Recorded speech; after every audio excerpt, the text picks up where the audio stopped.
देखो स्टूडेंट, आज हम लोग फर्स्ट लॉ ऑफ थर्मोडायनामिक्स और सेकंड लॉ ऑफ थर्मोडायनामिक्स पढ़ा चुके हैं। अब उसका न्यूमेरिकल को कैसे क्लियर करते हैं। फर्स्ट लॉ और सेकंड लॉ ऑफ थर्मोडायनामिक्स जो पढ़ाए आपको, सॉरी थर्मोडायनामिक्स बोल रहे हैं, electrolysis Faraday first law and second law of electrolysis जो, तो उससे एक न्यूमेरिकल आता है। जो न्यूमेरिकल आपका ये न्यूमेरिकल है, ये न्यूमेरिकल जो होता है जिसका आंसर आपको हम बता रहे हैं अभी, ये न्यूमेरिकल जो होता है बहुत इंपॉर्टेंट है आपका, जो फर्स्ट लॉ से बनेगा आपका। तो इसमें क्वेश्चन क्या पढ़िए।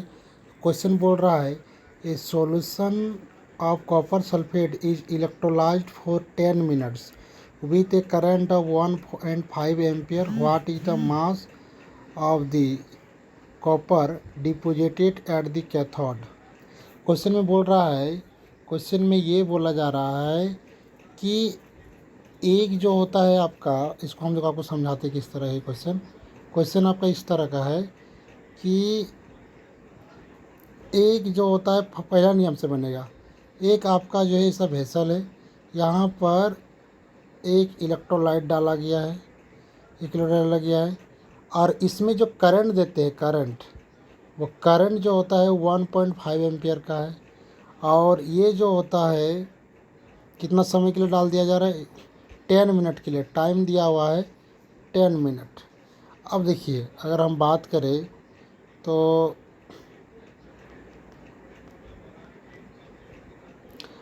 अगर आप बात करें तो क्वेश्चन में क्या है, तो क्वेश्चन में जो दिया आपका वो यहाँ लिखा हुआ है आई, मतलब करंट जो होता है वो करंट कितना दिया हुआ है, तो करंट आपका दिया है 1.5 एम्पियर। टाइम कितना दिया है, 10 मिनट। मिनट को अगर हम सेकंड में चेंज करेंगे तो आंसर आएगा आपका 600 सेकंड आ जाएगा। और आपको पता है क्यू बराबर आई टी होता है, क्यू बराबर आई इंटू टी। तो देखो आई कितना दिया है, तो आई आपका 1.5 एम्पियर, और टाइम कितना निकाले आप 600। अब इसको कैलकुलेट कीजिएगा तो आपका 900 आएगा। कितना आएगा, इसीलिए वहाँ पर आपको दिखा रहा है कि 900 आया है। अब आप देखिए क्या क्वेश्चन में क्या है कि कॉपर सल्फेट। आप याद रखिएगा जब भी आपको कॉपर सल्फेट बोलेगा तब आप उसको याद रखिएगा कॉपर +2 चार्ज, क्या याद रखिएगा। और ये बन रहा है आपका कॉपर।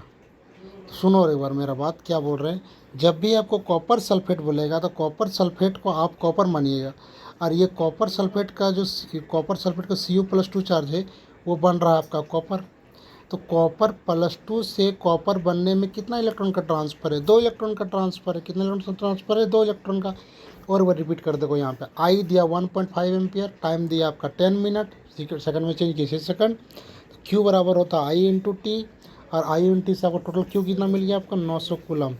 अब आपको पता है कि क्वेश्चन में ही दिया हुआ है कि कॉपर +2 चार्ज, कॉपर +2 चार्ज बन रहा है आपका कॉपर। तो कॉपर +2 अगर कॉपर बन रहा है तो कितना इलेक्ट्रॉन का ट्रांसफ़र हो रहा है, 2 इलेक्ट्रॉन का ट्रांसफ़र हो रहा है। तो 2 इलेक्ट्रॉन का जो ट्रांसफ़र आपका हो रहा है यहाँ पे, कितना इलेक्ट्रॉन का ट्रांसफ़र हो रहा है यहाँ पे, 2 इलेक्ट्रॉन का जो ट्रांसफ़र हो रहा है। तो देखो यहाँ पे जितना इलेक्ट्रॉन उतना फेराडे। तो 2 इलेक्ट्रॉन का मतलब आपको हो गया 2 फेराडे।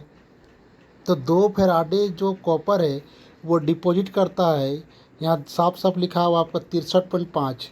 तो जितना आपको बोलेगा जितना यहाँ बचेगा उतना में 63.5।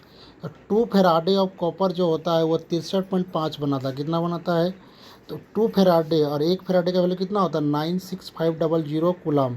कूलम में चेंज हो गया। तो 2 फेराडे में इतना 63.5।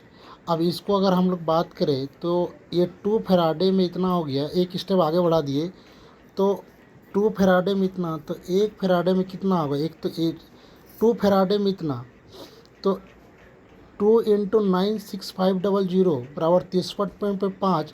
और ये जो 1 फेराडे के लिए निकालेंगे तो 1 कूलम के लिए, तो 1 कूलम के लिए जो आपका आपका ये वाला वैल्यू है, ये वाला वैल्यू जो होता है वो नीचे आ जाएगा। देखो हम बता देता हूँ क्या आगे। 2 फेराडे में 63.5, तो 2 फेराडे में, तो 2 इंटू फेराडे, फेराडे का वैल्यू कितना होता है 96500। इसी को कैलकुलेट कीजिए आपका तो 1,93,000 आएगा। कितना आएगा आपका 1,93,000। तो 2 फेराडे में 63.5, तो एक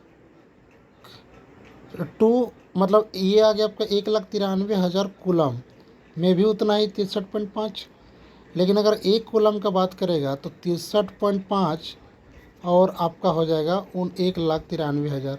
देखिए वही वाला बात आपको दिखा रहा है कि 1 कूलम में कितना, तो 1 कूलम में 63.5।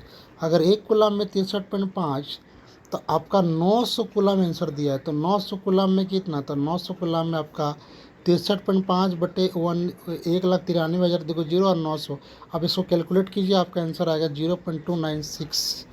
ठीक है, उम्मीद करते हैं आपको समझ में आ गया होगा। क्वेश्चन को थोड़ा आराम से कैलकुलेट कीजिएगा तो आपको और समझ में आएगा, और नहीं समझ में आएगा तो फिर से जो है आप हमको पूछिएगा, तो आपको ये पूरा जो है क्लियर हम कर देंगे यहाँ पे।